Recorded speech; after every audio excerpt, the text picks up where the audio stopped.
Optimal minimal. At this altitude, I can run flat out for a half mile before my hands start shaking. Can I ask you a personal question? Now would seem an appropriate time. What if I did the opposite? I'm a cybernetic organism, living tissue over a metal endoskeleton.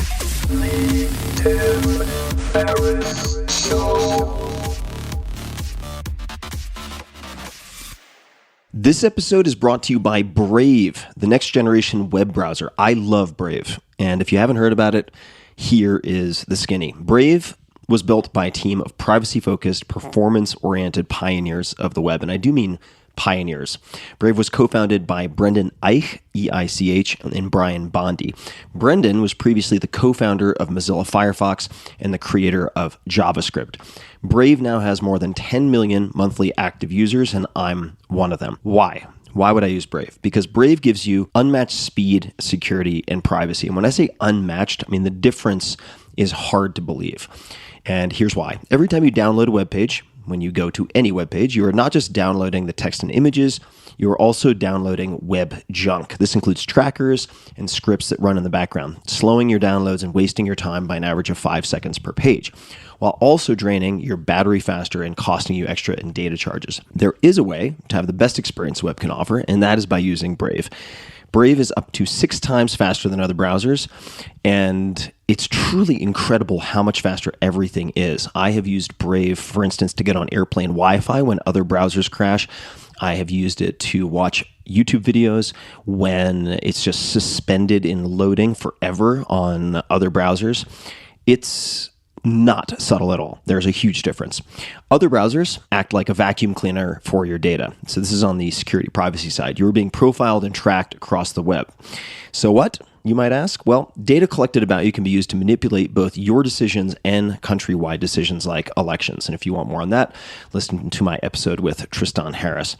Brave is a way to protect yourself and remove the surveillance economy.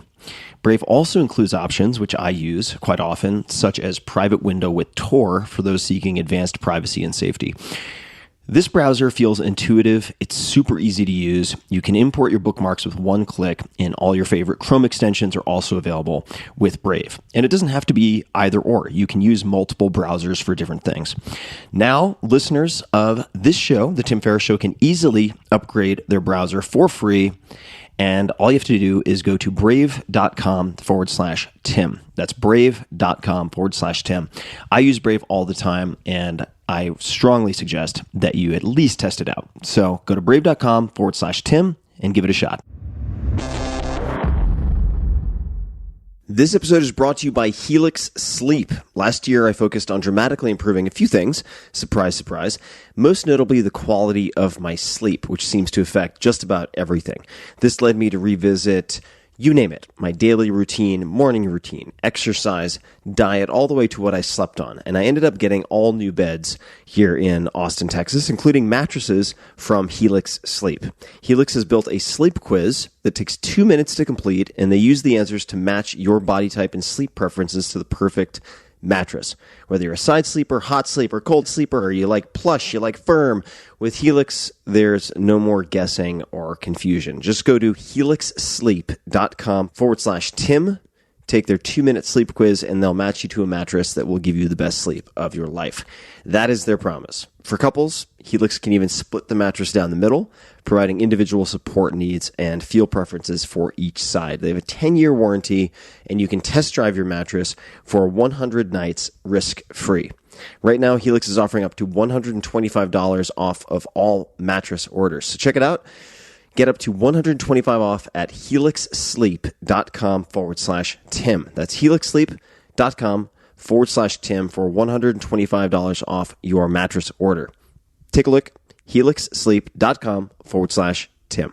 This episode is brought to you by AG1, the daily foundational nutritional supplement that supports whole body health. I do get asked a lot what I would take if I could only take one supplement. And the true answer is invariably AG1. It simply covers a ton of bases. I usually drink it in the mornings and frequently take their travel packs with me on the road. So what is AG1? AG1 is a science-driven formulation of vitamins, probiotics, and whole food sourced nutrients. In a single scoop, AG1 gives you support for the brain, gut, and immune system. So take ownership of your health and try AG1 today. You will get a free 1-year supply of vitamin D and 5 free AG1 travel packs with your first subscription purchase. So learn more, check it out. Go to drinkag1.com/Tim. That's drinkag1, the number 1, drinkag1.com/Tim.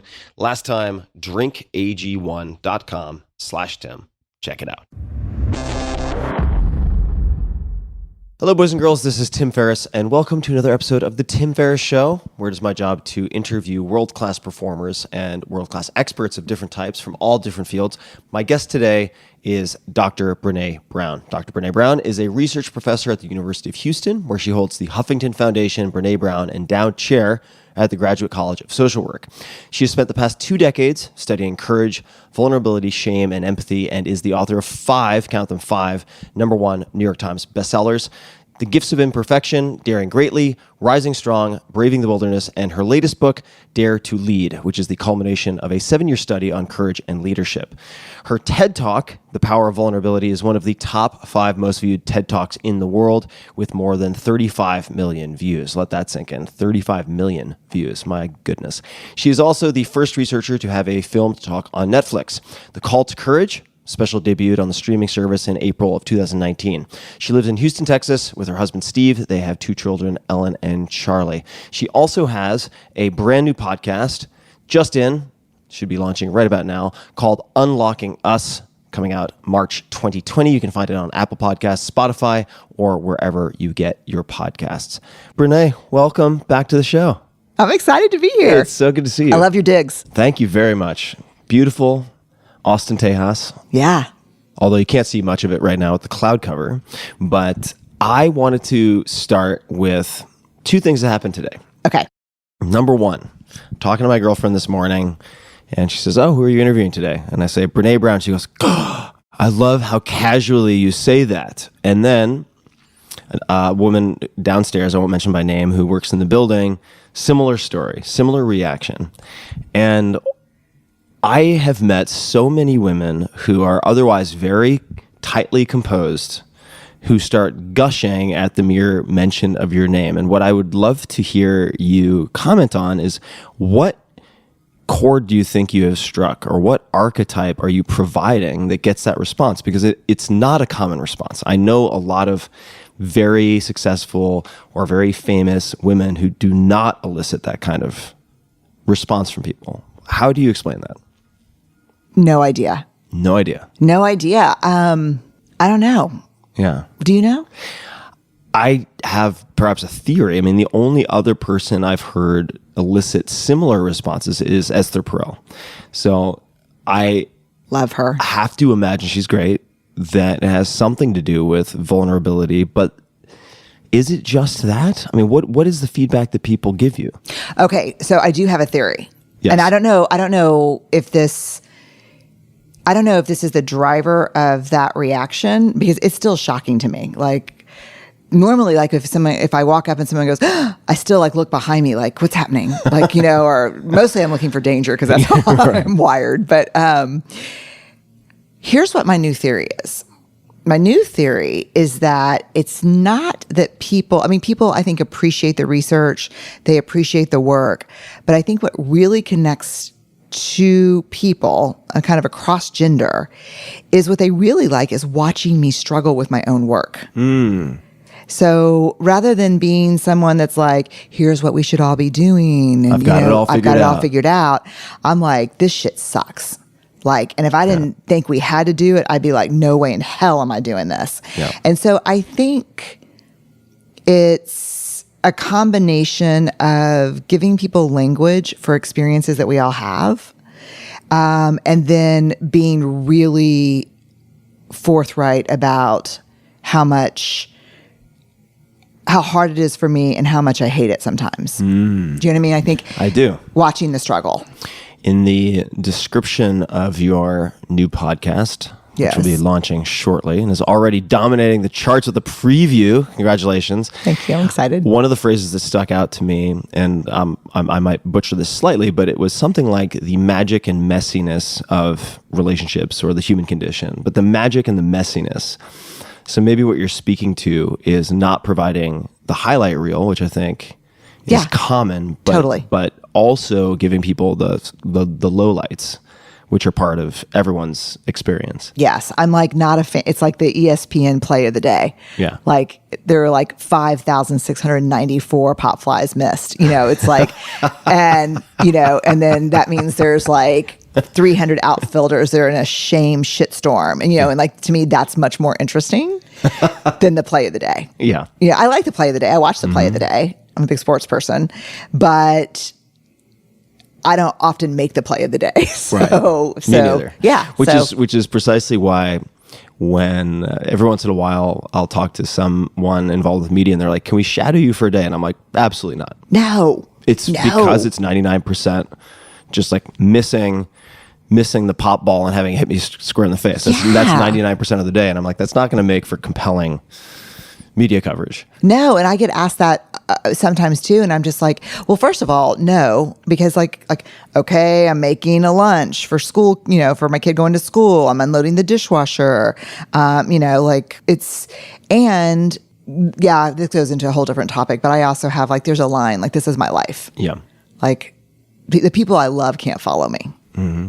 So strangers are definitely not following me. I don't like anybody enough. How did you, and I know we spoke about using a certain format for this conversation. We'll get to those. Okay. But I'm curious, as someone who, as best I can tell, was not trying to become famous, you gave your TED Talk that now has 35 plus million views. It's one of the top talks of all time. So it seems from the outside looking in that you were sort of thrust into becoming a public figure. How did you navigate determining where to draw lines and boundaries? Well, I don't know. It's still a daily practice. I'm still drawing them every day and I'm readjusting them every day. But I'm so grateful that this didn't happen to me when I was younger. Because I don't know. There's this working theory that a friend of mine, Jennifer, shared with me that she said, I don't know that anyone who is trying primarily to be famous has anything interesting to say. And I think that's true. I didn't want to be, I don't know that I'm famous, but I didn't want to be a public person because I'm too self-conscious for that, really, to be honest with you. And I'm a tough person, but I get my feelings hurt. Mm-hmm. And so when people make fun of what I look like or what I say, or if I use the wrong word or mispronounce something, it can take me down less than it used to be able to, less than it did, I guess. But, so I didn't really want the public part. So when that first started happening after the TED Talk, I already had a team together because I wanted to scale my work. I wanted to get to as many people as I could with my work. I just wanted to stand down and push my work into the world. Mm-hmm. And not be, there's a lot of people whose work is in the world, but we don't know who they are. Yep. But again, going back to your first question, I don't think it's my work. I think it's me as a vessel for the work that resonates with people because I think it's like a terrible paradox. It is a terrible paradox. I'm having a moment that it's my ordinariness that makes me relatable. And it's also my ordinariness that makes me where I take all the hits. Do you know what I'm saying? I do, and I also think.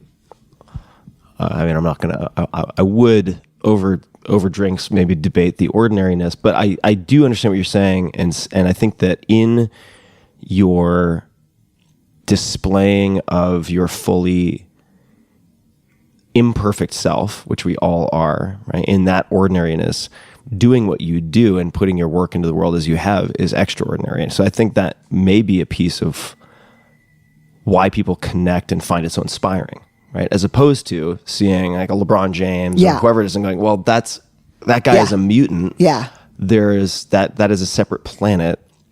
There's no room for me to aspire to emulate that because it's so out of reach.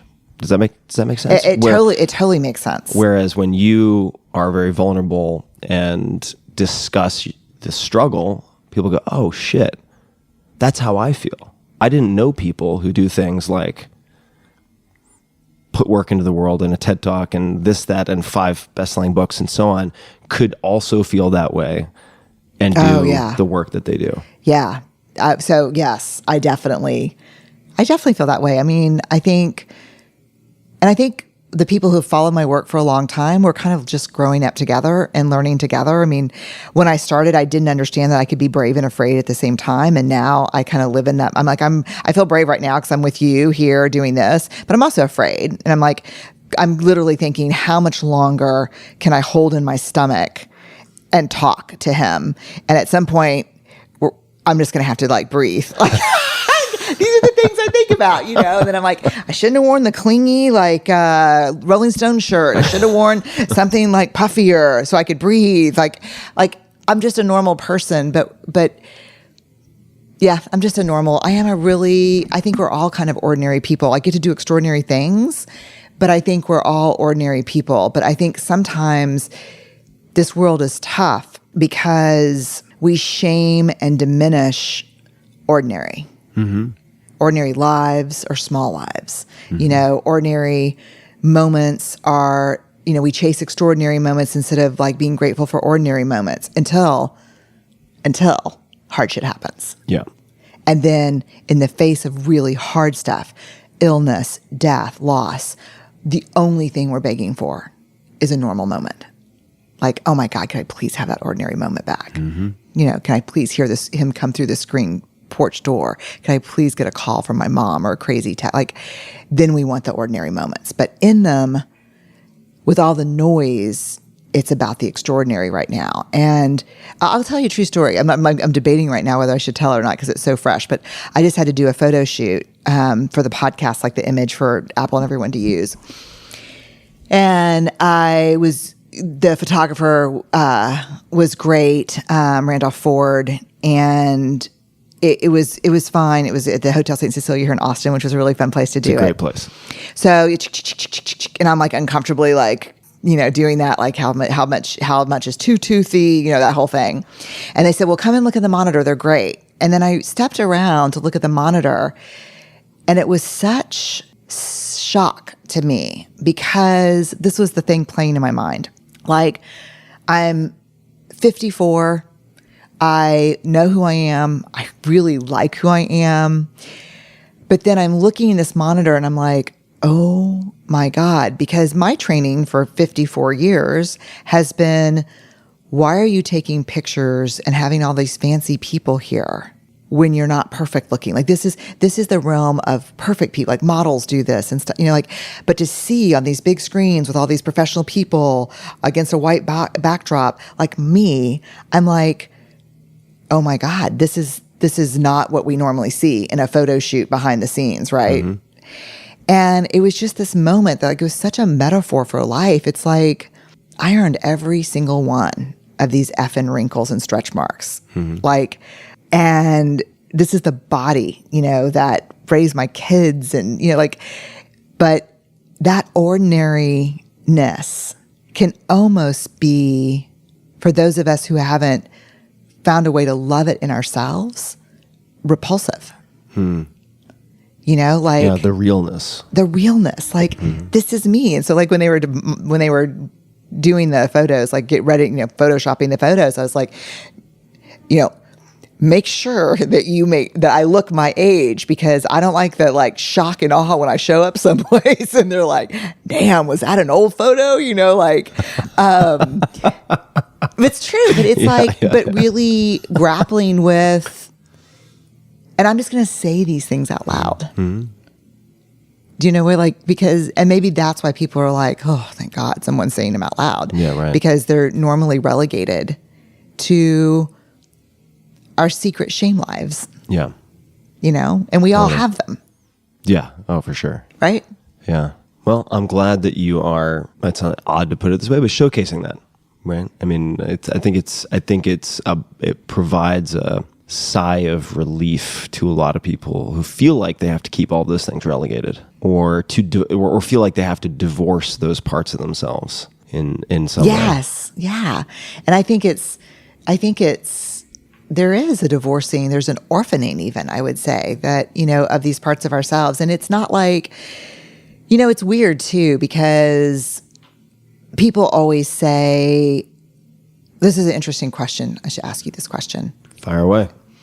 People always say, where's the line between embracing imperfection and vulnerability and kind of our humanity and striving for excellence? Yeah. Do you know what I mean? And absolutely. And I'm a striver. We're serious about our brand and my work and attributions, and I work out all the time. And, you asked me before we started, we were checking, what'd you have for breakfast? And I'm like, I'm intermittent fasting. And I'm like, damn it, we just need 10 seconds of audio. What are you fantasizing about eating for lunch? And Keto bar. Keto bar. So it's not like, it's not like embracing your imperfection is giving up. Yeah. But how do you answer that question? If I said, Tim, where's the line between being our best selves or striving for excellence and embracing who we are?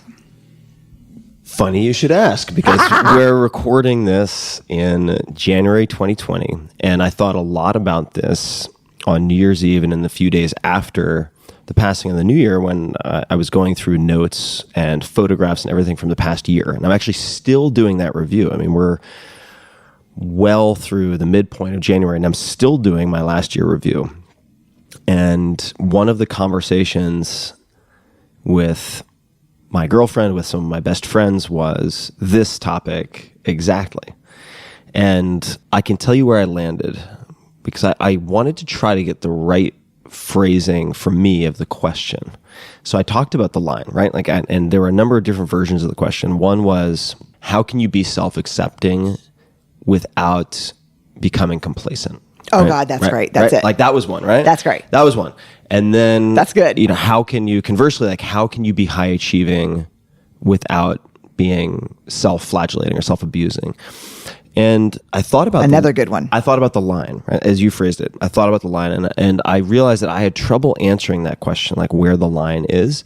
So the question that I started to ask myself, which was informed by a book I've been reading for the last month or so called Already Free, which is written by a Boulder-based psychotherapist who also is a Buddhist contemplative. And he would be the first to say these two do not mesh. They actually contradict each other in some ways, but you can make room for and use both. So, informed by this book, which I was reading during the passing of the new year, I thought to myself, maybe the question is, how can I make room for both striving and self-acceptance? And so this might seem really clinical and boring, but I just schedule blocks of time for both and practices for both. So for instance, there's a journal called the 5-Minute Journal, and part of that is what I'm grateful for, 3 bullets. What made today great, 3 bullets. And those are generally small things. Sometimes they're big things, but I try to include at least one small thing so that I don't become myopically fixated on the extraordinary. Right. Right. And because I think one of the risks of being heavily achievement focused is that you only give yourself a pat on the back when you've done something that is the equivalent of a home run talk or a massive project launch or setting a world record of some type in your mind. And you can become really miserable that way. So in my personal life, driving and achievement and being in gear 6 is and has been forever the default, right? And I think that's a coping mechanism for a lot of things that happened when I was younger. But nonetheless, that is the default. So the self-acceptance is putting things in the calendar as practices that will ensure I take time for that. Because my experience is that if I don't put them in the calendar, they just get squeezed out by everything else. How do you think about it? Well, I'm changing in real time because I love to make room for both. But I think the only place that I have come to around using my question about the line, where's the line between I love that complacency and what'd you say, complacency? Oh, and self-acceptance and complacency. Self-acceptance and complacency. And for me, I always think, where's the line between, So I'll just take it to our organization and my role as a leader in that organization. We believe in excellence and beauty in all things. And we are not jacking around. Like if a font's wrong, I will notice it. So where is the line between excellence and beauty in all things and perfectionism that is paralyzing? No work gets out. So there's always, where's the line between my perfectionism and my being my best self? The only thing I've come to so far that has been the shift for me it's a midlife shift. I think it's a midlife shift for everyone. And it's taken me a good 5 years in midlife. I will determine the line. You will not determine the line for me. So I know that for me, it doesn't matter what I'm achieving or accomplishing. If I'm not eating in a way that makes sense for me, working out and sleeping, that it doesn't matter. So like for whether you're saying, boy, you need to, lose 30 pounds, or you're on the side where you're like healthy at every, whatever, it doesn't matter. I don't care what you think on either side. What I think is, I know I need to work out 5 days a week. I know that I need to eat this way. I know I need to write down what I'm eating. Because otherwise I can be a stress carb person. So for me, the day I reclaimed that line as internally set, not externally set, was a huge changer for me. But I do think I need to make room for both. I'm going to look into that. It is very Buddhist. It's not the competition conflict thing. Yeah. And what this author, I'm blanking on his name, but we'll put it in the show notes. What he uses as labels are on the Western psychotherapy side, he talks about the developmental view. So you look back at the outdated strategies that have become patterns in your life that are no longer applicable or are being overused. And then you take steps to sort of improve or change your behaviors. And that would include your thought patterns. And then on the Buddhist side, I would just say, if Buddhist as a word bothers you, you could just, on the awareness side, he would call it the fruitional view, which is being effectively becoming and cultivating the ability to be okay with whatever is. And so another aspect of this that I've been thinking about a lot is there are different types of self-acceptance. And I think this is really important, and it's only something I've thought very closely about in the last handful of years, because I spent most of my life hating myself, at best tolerating myself for moments, but there was a lot of self-loathing driving performance. And I, for a long time, viewed any type of self-acceptance as complacency. It was just self-acceptance equals complacency, period. Yeah. And you need to be your own devil, whipping yourself in the back to try harder.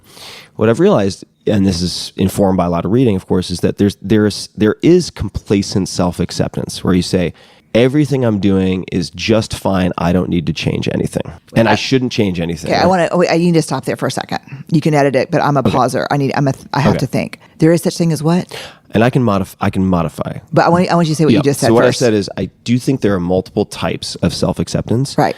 And that term self-acceptance could be used to excuse complacency, in the sense that you could say, I am practicing self-acceptance, which means everything is great, everything is as it should be, la la la, I don't need to change anything. But then I'll just add one more piece. There is a self-acceptance which says, for instance, as an example, I'm making this up, write this down. like right now, I am nervous and I'm frustrated and I'm angry because A, B, and C is happening in my life, and we're doing this podcast, and I'm bald now, unlike in 2007, and oh my God, is my head just a shiny cue ball on camera right now, blah, blah, blah. And I could accept all of those things as true because those are my experience. And then for some of them, I could resolve to take steps to improve upon those things, right? So there's a situation I need to fix. Great, let me go fix it, because that's making me or agitating me in some way. So I think that there's a self-acceptance which is a macro, I don't need to change anything. And then there's a self-acceptance which is really just truthfully accepting whatever you're experiencing at the moment as what is happening, as opposed to saying, I don't want to feel angry. I don't want to feel angry, and like fighting and tugging yourself in multiple directions. So that might sound kind of esoteric, but for me, it's been very profound in that like, you can be forgiving of whatever you are experiencing in your body, in your psyche, in the moment, while still putting in place steps to improve whatever it is you're hoping to improve, right? I think it's possible to do both.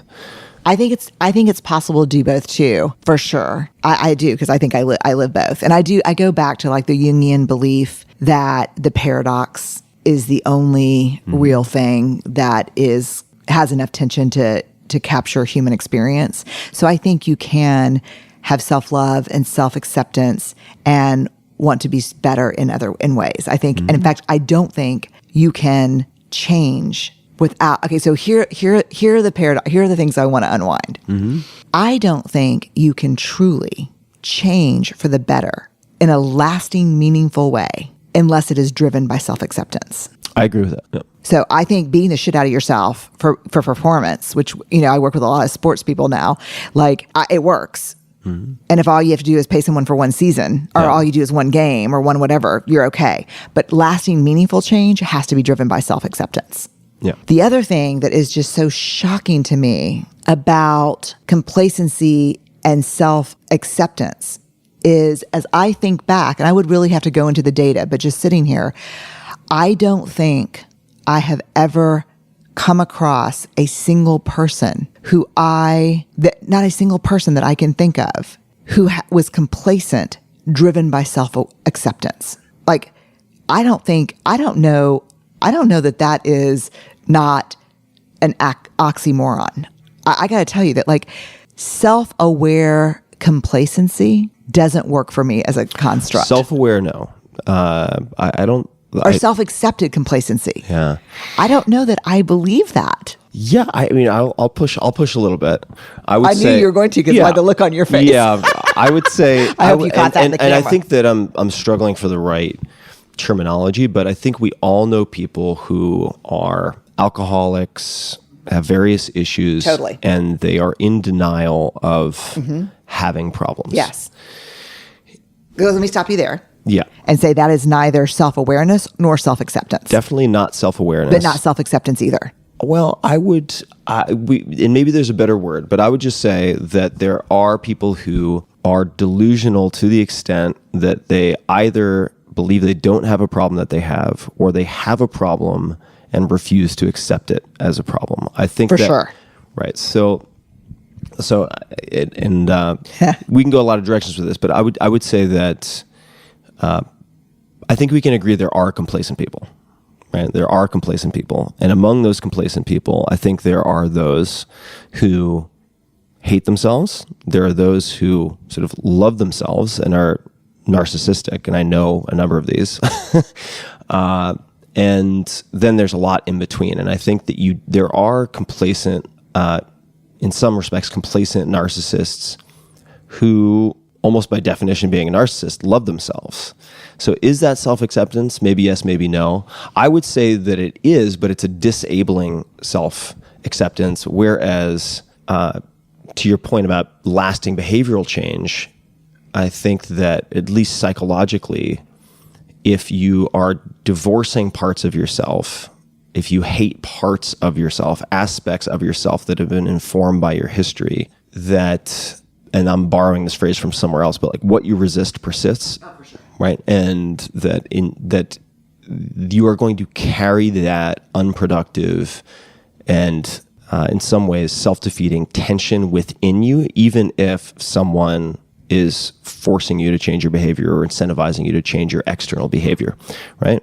And so even if technically you're changing a behavior, if you carry self-loathing, even partial self-loathing with you, hating an aspect of yourself or a certain emotion within yourself, I view that as a loss.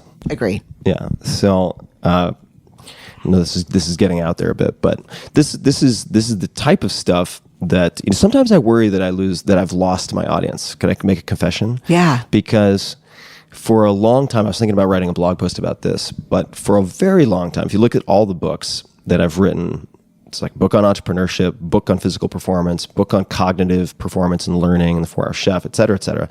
It's mostly developmental. It's about improving performance in one or more areas. And Now, what I've spent more and more time on, like we're spending time on it right now, is the inner game.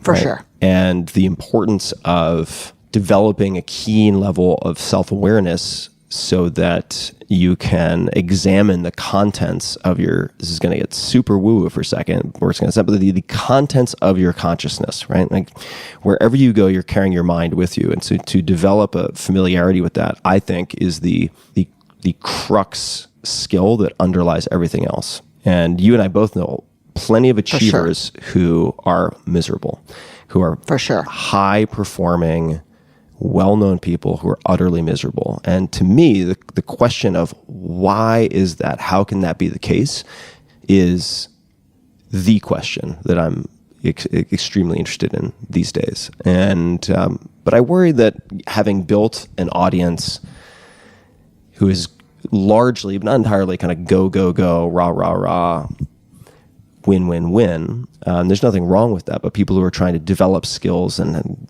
competitive advantages and so on, that I may lose a large portion of those people in shifting into talking about more of these things. We'll see where it goes, but that's something that has occurred to me, and I think I'm willing to make that trade. I think I'm willing to take that if that's a cost of doing business. I don't know.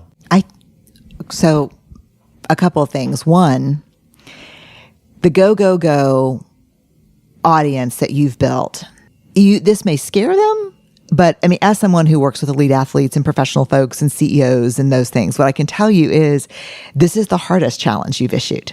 Mm-hmm. And it's not about the conceptual complexity of what we're talking about.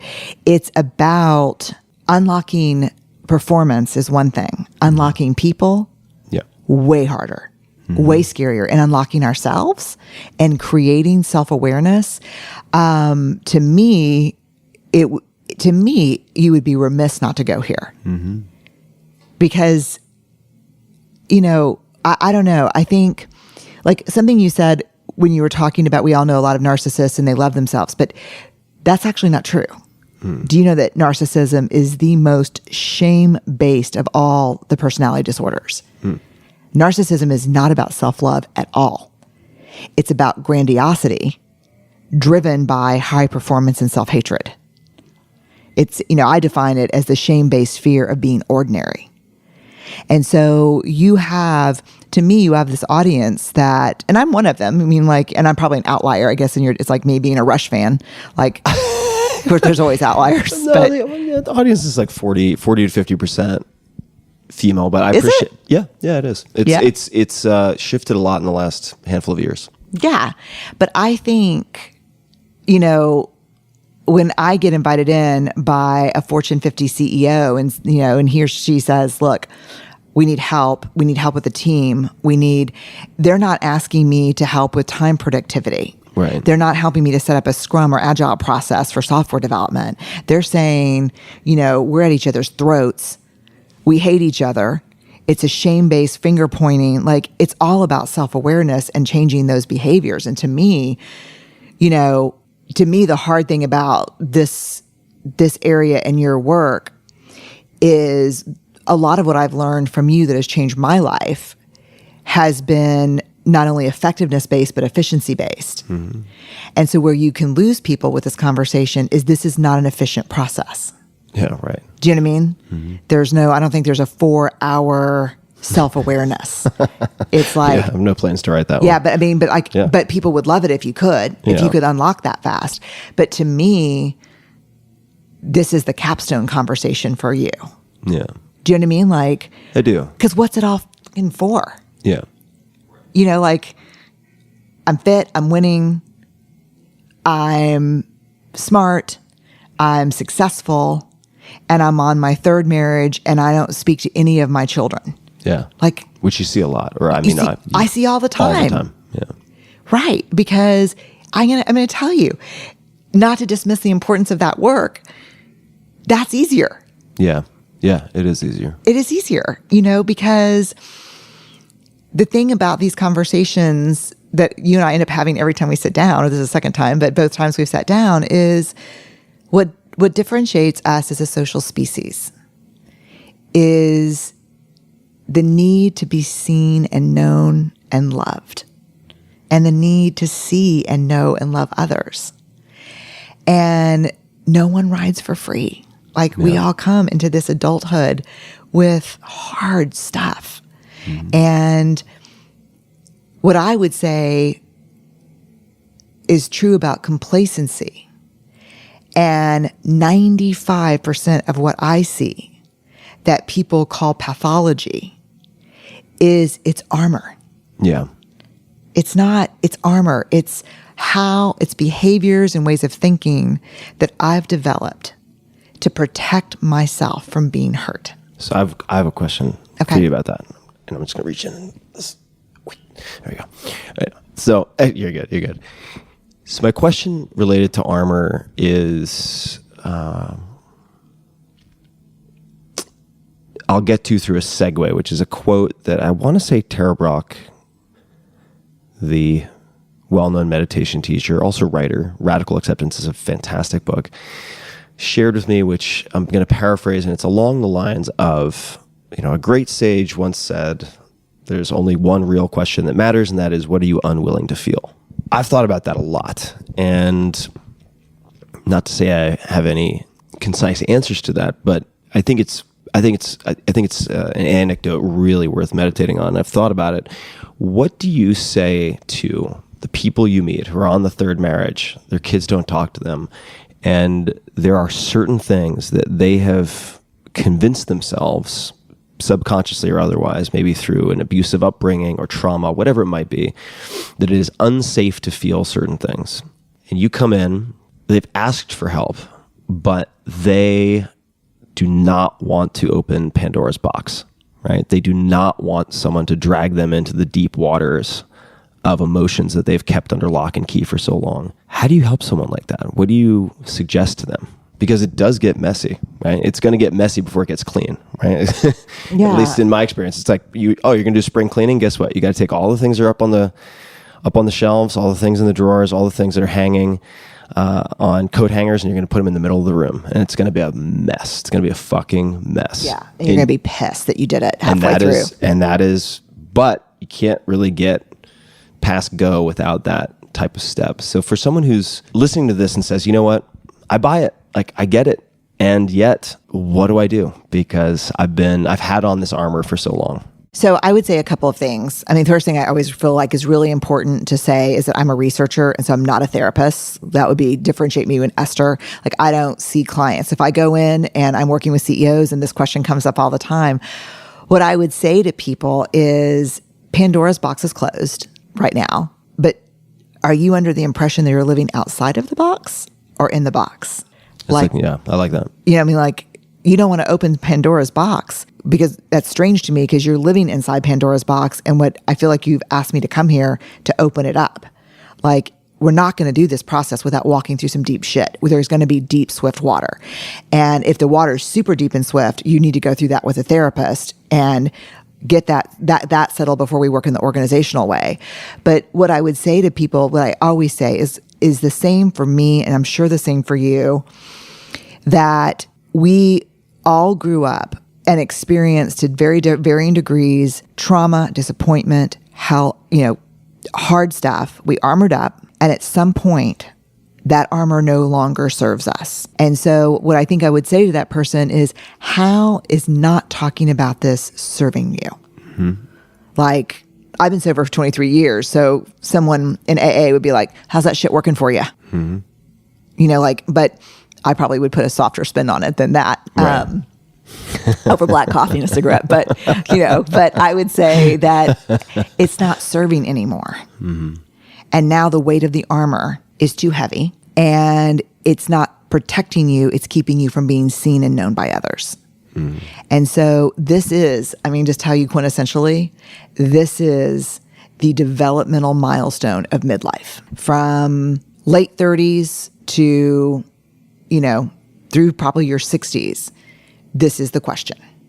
This is when the universe comes down and puts her hands on your shoulders and pulls you close and whispers in your ear, I'm not fucking around. You're halfway to dead. The armor is keeping you from growing into the gifts I've given you. That is not without penalty. Time is up. So this is what you see happen to people in midlife. And it's not a crisis. It's a slow, brutal unraveling. And this is where everything that we thought protected us keeps us from being the partners, the parents, the professionals, the people that we want to be. And I've only seen, this is a fork in the road. I've only seen 2 responses to this visit from the universe. Well, there was my response, which I was like, screw you, bring it. Like, you think you think you can best me? And then it was just one nightmare situation after another until, you're not going to win that fight. Right.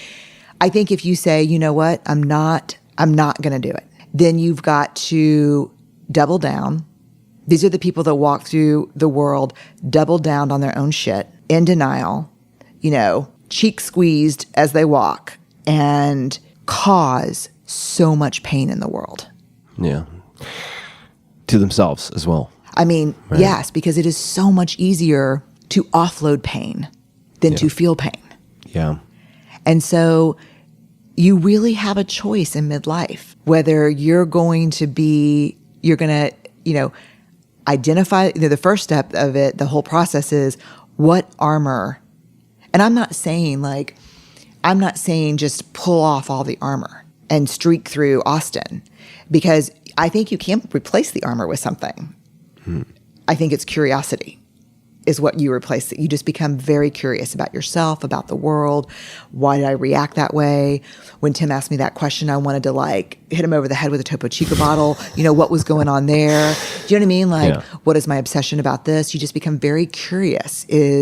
Curiosity is really the superpower for the second half of our lives. Because it keeps us learning, it keeps us asking questions, and it increases our self-awareness. But when you see, and I think it's really hard because, I'll walk into a situation and there'll be the person who invited me is usually the CEO. And then you'll have the cross-armed, pissed off, clenched cheek, F you looking person, usually in operations or technology, and then they're like, what's the business case for you being here? Yeah, right. Because, here's our stock price, here's what's going on, here's our valuation, what do you need? And then, the CEO usually say, fucking hate each other. And this can only last for so long. It's the end of every great band, right? This is going to come to an end and it's going to be terrible. And so, I don't know, I think you can't pull it all off at once. You have to, for a lot of people, for all of us, there's trauma. Yeah. And people are like, no, there's not trauma for all of us. There's trauma for, people who have been abused physically, sexually, emotionally. There's trauma for people of color and people who have been on the margins. There's trauma for all of us. It's just different levels of trauma. Yeah. To escape childhood with nothing I haven't met that person yet. No, I haven't either. Right. So the trauma stuff, literally the trauma message in our body is you take this armor off, we die. So you protect us at all cost and leave this on. A lot of that work has to be done with a therapist. Yeah. Yeah. There's some really good books. There are a lot of terrible books on this type of topic, but I think it's The Body Knows the Score, The Body Keeps the Score. Bessel van der Kolk. Yeah, Bessel van der Kolk. Brilliant. is very interesting in terms of tying the physiology and somatic experience into these past emotional experiences. And what you were saying about Pandora's box and the question, which I liked, of do you think you're living outside of Pandora's box, or are you just locked inside Pandora's box? Is a really insightful question, and also reminds me of a conversation I had with a friend of mine who had a very, very tough time, multiple divorces, fortunately on good terms with his kids, but a lot of interpersonal strife. And he said what no doubt you've heard a lot, which is I'm just not sure I want to go there. I'm not sure I'm ready to sort of open that. I'm not sure I'm ready to deal with it. And what occurred to me as I was listening, because I experienced this for a long time, is, oh, you're dealing with it. I was going to say, you're dealing with it. Your choice is, do you want to deal with it head on in the sunlight, or do you want to have it come oozing out of the corners in the darkness where you can't contend with it in a direct or systematic way. So you're dealing with it no matter what. The question is, how are you dealing with it? And great Jungian saying, keep your shadows in front of you. They can only take you down from behind. oh, I like that. I like that. Yeah, you're dealing with it. Like here's the thing. Emotion and cognition, undefined and unexplored, drive every decision you make. Mm-hmm. I mean, you either develop self-awareness or these things control you. Yeah. But it's really, I have to say that it can, as someone who chooses affect words carefully, it can be terrifying for people. Yeah. But rarely does anyone around them who knows them, like you with your friend, say, oh my God, I'm shocked to hear this when the reveal comes out. Yeah. You're like, your whole life has been defined by this.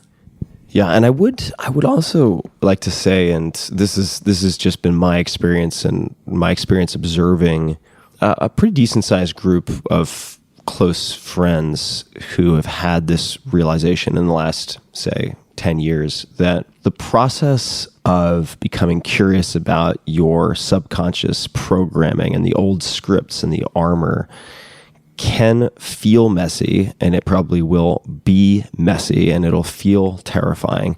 But not all changes need to take 20 or 30 years. Like some changes can, in my personal experience at least, I had some terrible things happen to me as a kid. And in the last, say, 5 years, with the right tools and the right prompts and the right books and the right accountability partners, like my girlfriend, who's a very well-developed empath and a very clean fighter, which is really important. Huge. And one thing that she does really well that has been instrumental for me, she's been the clearest mirror maybe I've ever had, in the sense that I have my stuff, she has her stuff, I have my scripts and my sensitivities, many of which are out of date.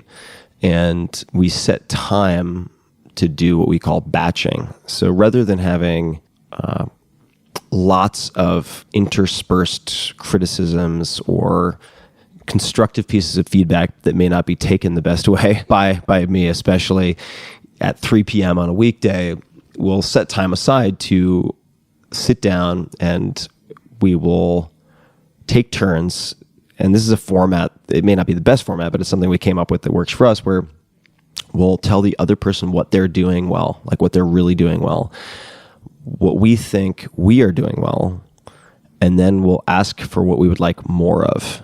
And in that format, you can start to spot patterns, right? So if you do that once a week or every 2 weeks, certain things come up, and I'm like, oh, wow. The first time you said that, I thought it was just an exception, but now I realize that is a pattern that I have, right? When X, Y, and Z happens, I go, like, let's talk about it later. Don't want to deal with it now. And I sort of shove off certain types of topics or questions. And then you can begin to experiment with working on alternatives. And the reason I'm saying all this is just because I don't want people to feel like the curiosity, if you're willing to take that first step about your patterns, your programming, these out-of-date strategies and armor, does not necessarily lead to you trying to run an ultramarathon with a blindfold on. Like there are actually tools and resources and books and methods that can be really, really, really helpful in short order. And you'll be surprised. I mean, it's really like, it's like putting off the mammogram or, the prostate check or whatever it is that you have to do, putting it off, all the shit you make up about it, all the scary stories, you collect as many horrible things as you can. And then you go and you're like, wow, the fear leading up to this was so much greater. So much worse. I mean, I'm not saying it's not going to hurt. It's going to hurt. But I do think, the two hacks that we have, Steve and I have been together for 32 years, dated off and on for 7 years, and married for whatever the delta is there, 25 or whatever we're married now. Hardest thing I've ever done. Hands down, hardest thing I've ever done. Y'all hear me out there? Hardest thing. He and I both come from our parents' marriages on both sides, divorced, remarried several times, shit shows. We had no idea what it was supposed to look like, right? We just were willing to keep showing up. And the conversations like you and your girlfriend have, We do that too. It's uncanny how similar it is. It's amazing. Yeah, especially what we want more of, what's really working. I really appreciated this week. We try not to, unless it needs to be done in real time, we'll usually wait until we're in a good place to do it, and I don't know, I don't think that he saw dirty fighting, but all I saw was dirty fighting. I'm like, shame, humiliation, put downs, stuff that leaves marks, stuff that you can't, and I can default there when I'm in like a powerless corner. I can come out like mean. I know it's hard to believe, but no, it's really not. I know. Throwing elbows and headbutts. Yeah, no, for sure. I can come out and verbal ones that really are way more serious than a physical headbutt. Yeah. The other two hacks that I think have saved our marriage, besides just showing up and kind of using some of these things like what's working, what was hard, is the 80-20. So everyone says marriage should be 50-50. It's the biggest crock of bullshit I've ever heard. It's never 50-50. Yeah. Ever. And so what we do is we quantify where we are. So if Steve comes home and he'll be like, I got 20. Just in terms of energy. Just energy, investment, kindness, patience. I had 20. And I'll be like, I'll cover you. I got you, brother. I'll pull the 80. Sometimes we come home, which we have done a lot. My mom has been sick, and I'll say, I've got 10. And Steve, like 2 days ago said, I'm riding a solid 25. So we know that we have to sit down at the table anytime we have less than 100 combined and figure out a plan of kindness toward each other. Oh, I love that. Yeah, because the thing is, marriage is not something that's 50-50. A partnership works when you can carry their 20 or they can carry your 20. And that when you both just have 20, you have a plan where you don't hurt each other. Yeah, because you're threadbare, right? And so what we'll say is, I'm like, I've got 10. And he'll be like, I got maybe 25. We're like, put all the groceries that are supposed to be great and healthy in the freezer. We're ordering out. Get the housekeeper here an extra day. And we're canceling anything with people that we really actually don't like. So how can we create some buffer in the system? No, we do that. So and then, then we'll like a day or two later, he'll be like, I'm riding a 60. I'm like, oh my God, work is kicking my ass. I'm still at a 20. He's like, I got you, but we're a spare 20. So, let's ask Charlie if he wants to skip water polo practice today and let's all turn in at 8:00. Like huge. The other thing I would say too, that now I'm thinking about that, is we made a determination very early. There's kid-focused families, parent-focused families, and family-focused families. We're a family-focused family. So that means that if you want to do water polo, Eagle Scouts, tennis, and skeet shooting, and then that comes to the family. And the family agrees what will keep the family healthy. Like I've got a book launch, I've got this, Steve's got patients, he's taking on others, he's a pediatrician, he's doing this.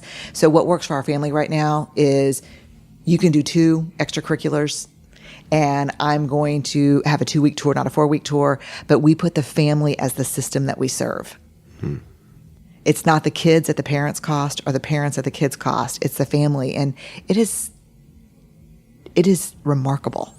How do you weigh, if you do it all, the voting system, so to speak, right? So if you all come to the table, does everyone have equal vote in the decision-making process with respect? No, this is a dictatorship. No, fix my mic. Oh no, no, like we don't even bullshit around that. It's like when my kids, like if I say like, oh shit, my kids are like, ooh, you can't say that. I'm like, I can say anything I want. You can't say that. And when you're old enough, you can do whatever you want. When you get your cursing license. But right now I can totally do that. Watch me. But so we talk to our kids about everything. We're super open. Steve and I both have veto power, and we rarely use it. I bet I've pulled out my veto card once in the last 5 years. Veto meaning kid says, I want to do X, and you say, can't do X. Or Steve. Yeah. Mm-hmm. I'm like, I have to veto that. I cannot do that. Mm-hmm. And then we really respect the veto because we don't overuse it. So our thing with our kids, this is my theory on parenting. My theory on parenting is the best we can do is a loving course from compliance to commitment. that your kids need to do what you're asking them to do out of compliance. So don't run into the street. Don't do this. That's you're not allowed to watch that kind of TV. You're not allowed to play that kind of video game. You need to comply. Otherwise, there's some natural consequences. At some point, I've got a 14-year-old now. He's at other people's house doing video. Right. And so if all I teach him is compliance and don't give him the why about why you can't do that, if I don't say yes every time I can and explain the no's, then when he's there, and I can tell you that like we got a call from a parent maybe a month ago and said the boys were having a sleepover. They wanted to watch, I don't know, some R-rated violent thing. And Charlie said, can we watch something else? My parents are not cool with this. And he didn't have to do that. Yeah. But he's moved to a commitment to our family values because we say yes every time we can. We don't do any of that stuff that my parents did because I said no.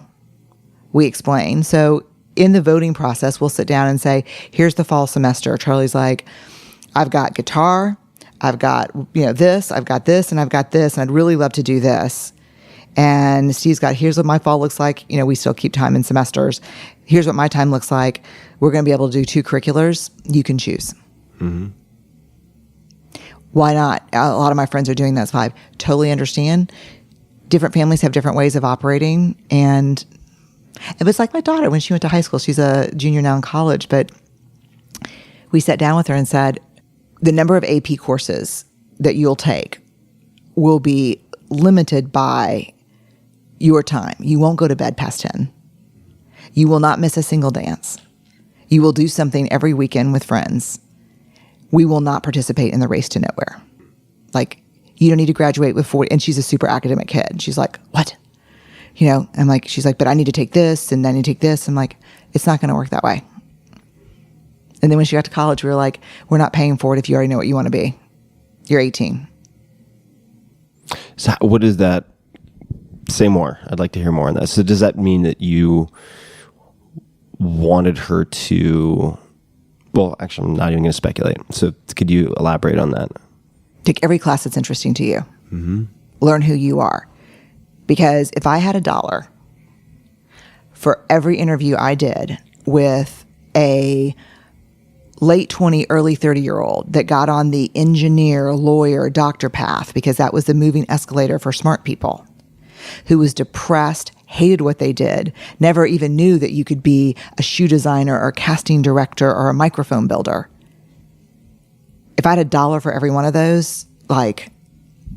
Set for life. Set for life. Yeah. And I said, you need to explore. But, and she's like, that's so cringy, Mom. That's so cringy. Like everyone that freshman orientation knows exactly what they're going to be, where they're going to go to grad school. I'm like, that's great. That's not the way we work. Yeah. And so, I'll call her. I'm like, what are you taking? She's like, taking a class on Black Power movements, Germany in the 20th century, statistics and multivariate analysis. And I'm like, great. I mean, granted, that spells graduate school, but yeah. She's like, as it turns out, I don't think I want to do this and I don't want to do that. And I'm like, super valuable. And she's like, no, are you sure it's as valuable as knowing what you do want to do? I'm like, oh yeah. Yeah. Knowing what you don't want to do, you get to save all the part in your 30s and 40s where you hate work, you're drinking heavily, like you get to save a lot of that. Like, figure it out. Nothing's wasted. Yeah. Yeah, I graduated from college when I was 29.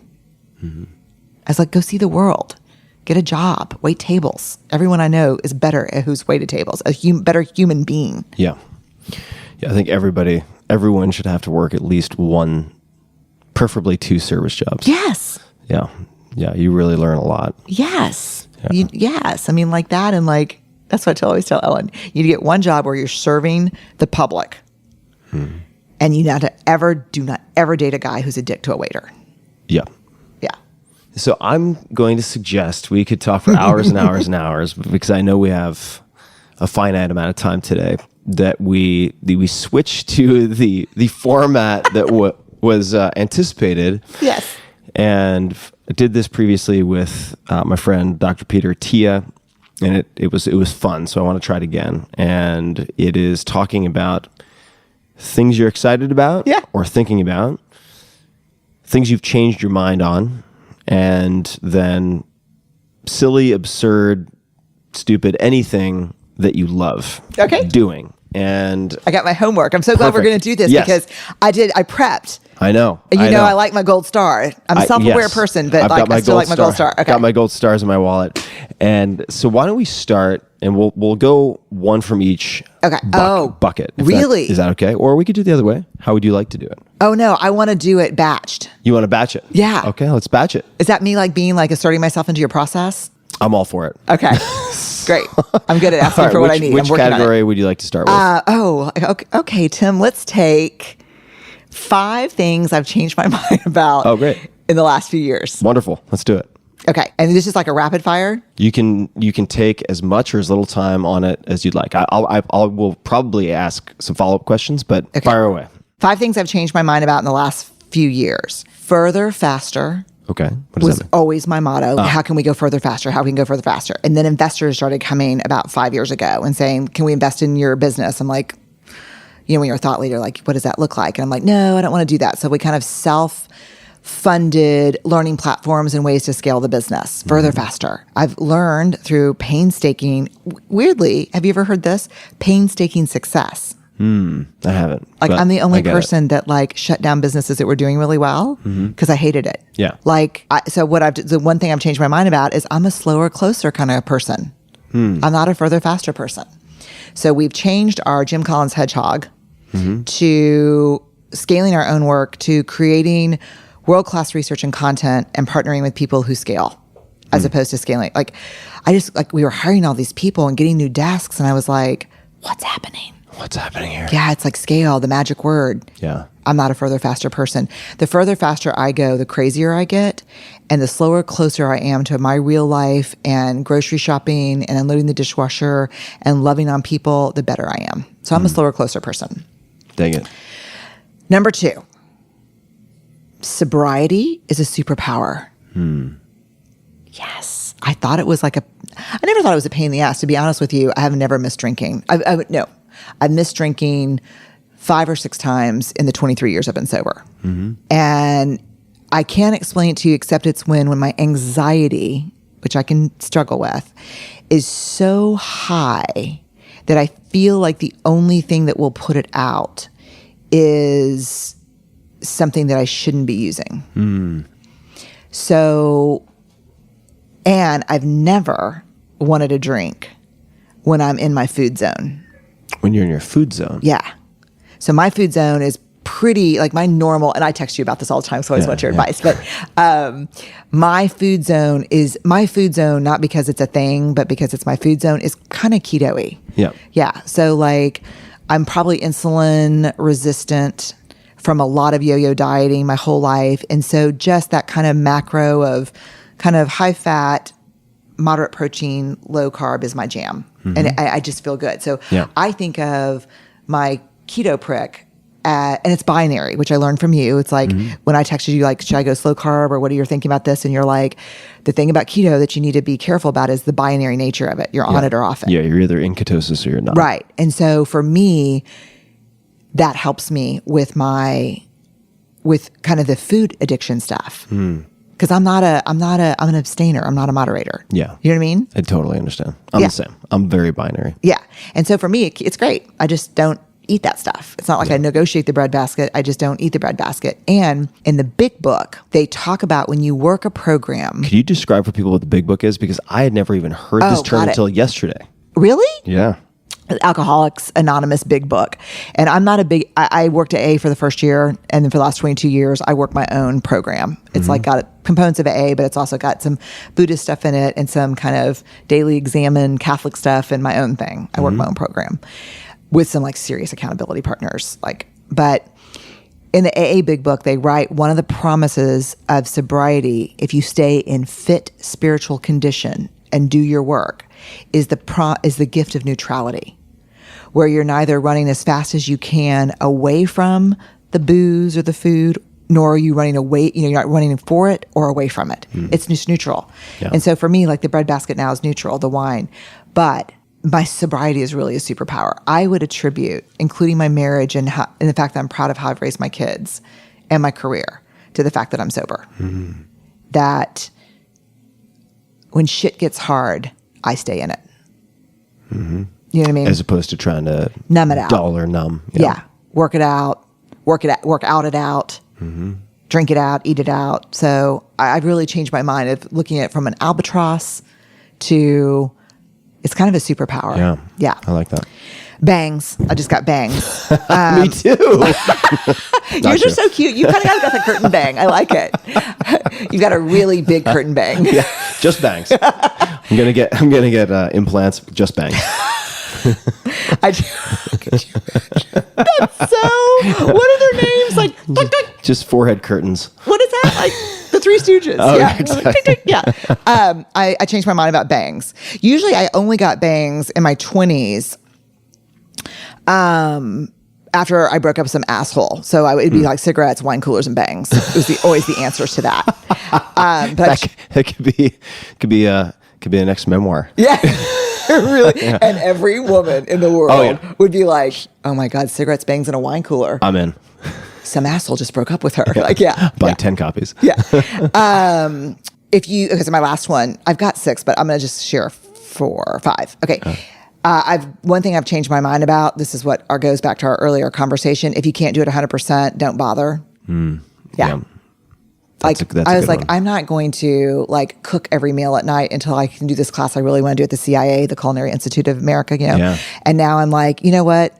My kind of pretty good fish tacos is still a family meal where we're sitting down saying grace together, and you know, like it's good enough. Yeah. Yeah. Okay, I see. So the mantra used to be 100% or not at all. Yeah. I'm not going to work out until my schedule opens up for me to work out every day at 5 o'clock. Right. But my schedule will never do that. We'll never do that. Yeah. So like I'm doing like my little bands and my stuff on my phone at my house or whatever. Like, yeah, the 100 perfectionism is not only a defense mechanism, it's the worst procrastination tool in the whole world. It's a great avoidance tool. It's avoidance. Just real quickly, I will say sleep. I've changed my mind about sleep. Like why exercise, eat well, any of that stuff if you're not sleeping. Yeah. Sleep is like the best, isn't it? Yeah. But no one in your 30s or 20s will believe you. In functional medicine, I've changed my mind about that. Okay, 5 absurd, stupid things. Let's do Do it. you want to do that last? I'd say no. Let's do the absurd, stupid stuff, and then we'll go to exciting. Okay. So this was so interesting for me because I, as a qualitative researcher, really found a thematic analysis here. I've got some kind of unprocessed problem with the British. The British. Yeah. Okay. But okay, so 5 absurd, stupid, fun things I do. On movie night. I give myself a movie night because I love movies. Yeah, me too. I only watch movie trailers. Huh. Yeah. Wild. I watch like 20 movie trailers. Do you do Y'all it? look judgy over there. Do you do it on YouTube, or how do you find the trailers? Apple trailers. Oh wow. Yeah, and it's like the happiest place in like ever. It's like I probably emanate light. Yeah. Like okay, so I watch movie trailers and movie night. It's you get the whole emotional rush. Yeah. And narrative Without with the no 90 commitment. minutes. Yeah. This is a stupid thing I do. I really am a bad trash talker and super competitive. So whether it's like ping pong or we play a lot of family Foursquare, I play a lot of cards. I'm like a shit talker. Wow. Yeah, a terrible shit talker. You know, I can see it. Oh my God, yes, you can see it. Yeah, I can see it. Yeah. Okay. This is a confession. Okay, so I'm obsessed with Rick Beato videos on YouTube. Wait, who's this? Rick Beato. I don't know who that is. He's a music producer, and so he does like the best countdowns. He does these great countdowns. So the 20 best acoustical intros to rock songs. And he's my age, and so like, yeah. The 20 best vocal. Like I really took a problem with it. Like he's a Beatles fan, so there's a shit ton of Beatles in there. But so like let's just do this. 3 best vocal. I'm a big music person and a big rock and roll person and Texas music person. I'm about to get very much You're going to get schooled. trumped. I'm going to get schooled here. Okay. Okay. So I thought there would be only one song that could be the number 1 vocal introduction to a song. What would your guess would be? You're thinking about harmony. Harmony. I'm already out of my depth here. Kansas. Okay. Carry on wayward Yeah. I was thinking Whitney Houston from the Bodyguard soundtrack, but Lord have mercy. I know, Lord have- Somebody. I know. Okay. We're going to, I love you, Whitney. I love you, Whitney, too, but this is Austin, Texas. I know. And I'm going to take you out one night, and we're going to watch some Rick Beato videos. I'm ready. Okay. Yeah, so he did Queen Bohemian Rhapsody, which I think good. Kansas was 3. Paperback Writer from the Beatles was 2. I just take exception. So I watch all those. Best acoustical guitar intro, all that's all of like the 70s. Yeah. Like Jim Croce and stuff. Best electric guitar. I still have some issues with some of his, but I watch a lot of Rick Beato videos. Okay. Oh, wow. The paper goes down. I'm going to change your life. I'm ready. Okay. I watch a lot of British crime procedurals. All right. Okay. Like, yeah. Crime procedural. Like, like Law and Order, but British. Uh-huh. Yeah. Yes. I watch like a ton. A ton. Yes. Gogglebox. Goggle. Have you watched this? No, I've never heard of it. Okay. I think it's all over like different countries now, but I watch the UK Gogglebox. It's where you watch people watching television. Oh, it's like response videos. So you get to see how they respond. Yes. And you fall in love with these families. So I'm obsessed with British crime procedurals and Gogglebox. Gogglebox. Yes. Also sounds like a near future dystopian technological like Terminator kind of thriller. It does, but it's better. Gogglebox. There's no action at all. It's just like these like kind of normal ordinary British families going, oi. I mean, and you're like, I just laugh really hard. And then TikTok. I'm spending a lot of time watching TikToks. Really? Yeah. Oh yeah, I do get sent. TikTok for me, it's kind of like, I feel like someone's peeking around a corner late at night going, psst, hey, heroin, $10. No, yes. And I'm just like, I'm afraid to go on TikTok because I can understand why I would get hooked. You have to, on my Instagram, I just put my favorite TikTok. All right. All right, let me do it with you. Okay. Let me ask this question. Would you rather eat a baby goat or a matter baby? Or a matter baby. What's the matter, baby? Nothing's the matter. What's wrong with you? Oh my God. Is that from TikTok? Wait till you see it. Oh, that is good. I get it. That is good. That is good. Okay, so my kids say that I'm... You got me, hook, line, and sinker. Yeah, that was will easy. You please promise me, like pinky swear right now with your pinky, that you will put a link to this specific Matter Baby from TikTok Matter Baby. on my episode. Confirmed. Matter Baby is in. Because this is like this Irish guy and his dad. Oh. He's like, Matter Baby. Like, Matter Baby. Yeah, okay. So that's For fuck's sake, Teddy. For fuck's sake. Matter Baby. They say that more than I do. Oh, yes. They're good. The Irish are good. Undervalued phrase. Okay. That was excellent. So excited about. Okay. Excited about 2 big things for 2020. One is that I am taking a visiting professorship at Texas McCombs at UT. Whoa. University of Texas, Austin. Yeah, hook 'em. High five. That's amazing. So I'm going to be there for a year, and I'm bringing Dare to Lead to UT Texas McCombs. And so we're going to do our trainings out of the University of Texas, more research, develop some cloud-based tools for organizations to use. It's really exciting. Yeah. Go ATX. Go ATX That's and awesome. UT. I know. Yes. Amazing. Podcast. The new podcast is starting. I'm really excited. What is the name of your podcast? Unlocking Us. Great title, by Very the way. much. Thank you very much. What we were talking about, right? Yeah. Super excited about less travel because I feel like the podcast may be a way for me to do that. That will eat you up. Travel. Yeah. Yeah. I'm so excited to be parking here in Austin for a few months straight. I'm thrilled about it. It's a and big I look deal. back at, say, my 20s when all I wanted to do was travel. Me too. And after a while, you're like, oh, I feel like George Clooney in that movie Up in the Air. Yes. I'm beginning to feel like I'm never quite unpacking. And I don't like this feeling. Yeah. And there's a lot to be said for seeing new places and so on. But man, do I love the sort of energetic conservation of just having a nice routine. But don't you think routine will set you free? I do. Absolutely. I do too. Yeah. So I'm excited about a new work thing that we're doing where 30% is leading my team and my organization. 70% is white space creative time. Wow. We'll see if we can make it happen, but That's great. It's a big percentage. Yeah. What are you hoping to do with that 70%? Or do you have any idea what types of I'm working creative on projects? new research, big research. And so it's hard research on human experience. And so I love that. Like my happy place is like alone with my data. Like that's Other curled than- up with your data. Yeah, like snuggling with and my watching data. movie Yeah, trailers. yes, and TikTok on the side. Yeah. I'm gonna do one more Yeah. TikTok to you before we leave. Oh, I'm ready. I'm ready for it. It's gonna be fun. Okay. I'm going to work on a new book. I'm going to write more. I'm going to think about, the podcast is going to take a lot of creative white space for me because I want to be really thoughtful. Yeah. I feel like you're really thoughtful. Like you think through what you want to talk to people about. And I want to do, like, we have our discernment lens for the podcast for success for us is contribution.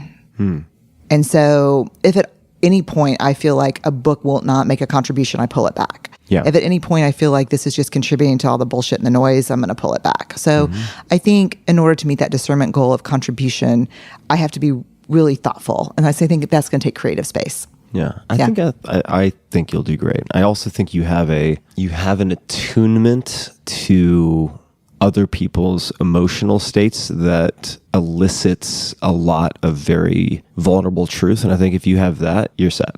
As far as contribution, I think that checks the box. There's some of that. Certainly, there are 1 million plus podcasts, so there's some of that out there. But to get it consistently, I think, is still quite difficult.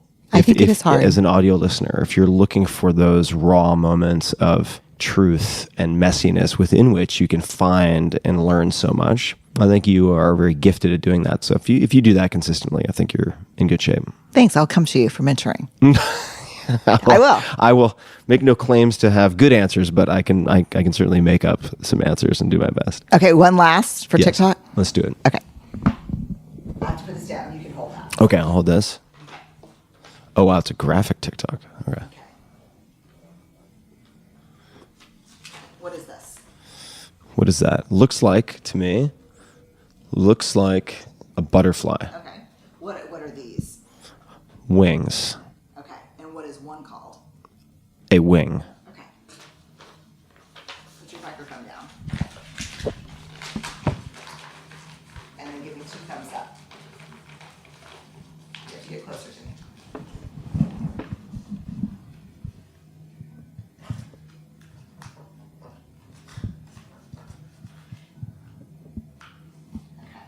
Now, I want you to say the word that you just said to me 10 times fast.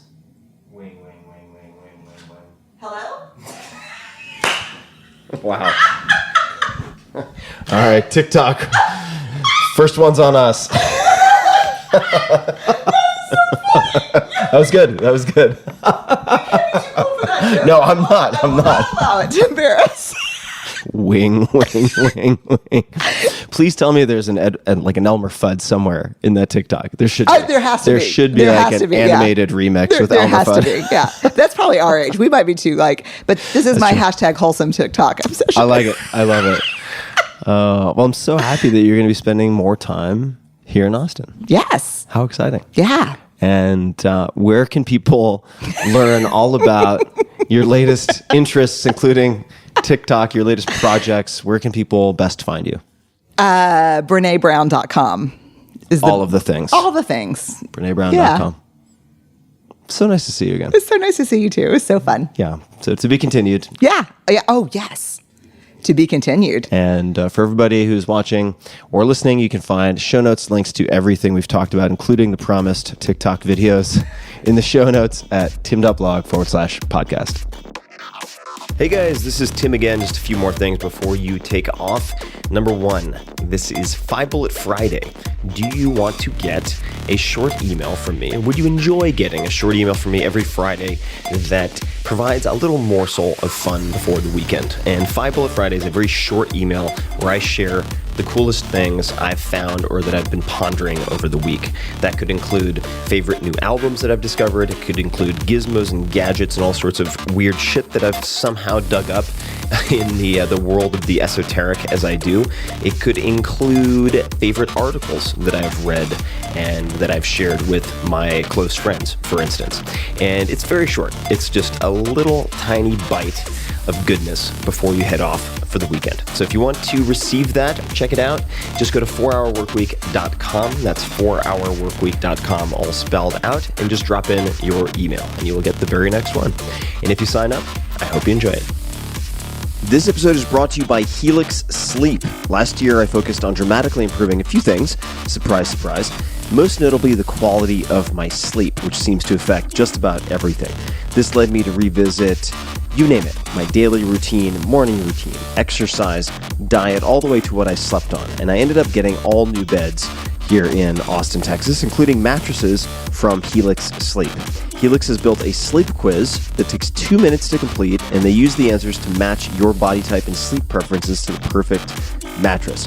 Whether you're a side sleeper, hot sleeper, cold sleeper, or you like plush, you like firm, with Helix, there's no more guessing or confusion. Just go to helixsleep.com/Tim, take their 2-minute sleep quiz, and they'll match you to a mattress that will give you the best sleep of your life. That is their promise. For couples, Helix can even split the mattress down the middle, providing individual support needs and feel preferences for each side. They have a 10-year warranty, and you can test drive your mattress for 100 nights risk-free. Right now, Helix is offering up to $125 off of all mattress orders. So check it out. Get up to $125 off at helixsleep.com/Tim. That's helixsleep.com/Tim for $125 off your mattress order. Take a look, helixsleep.com/Tim.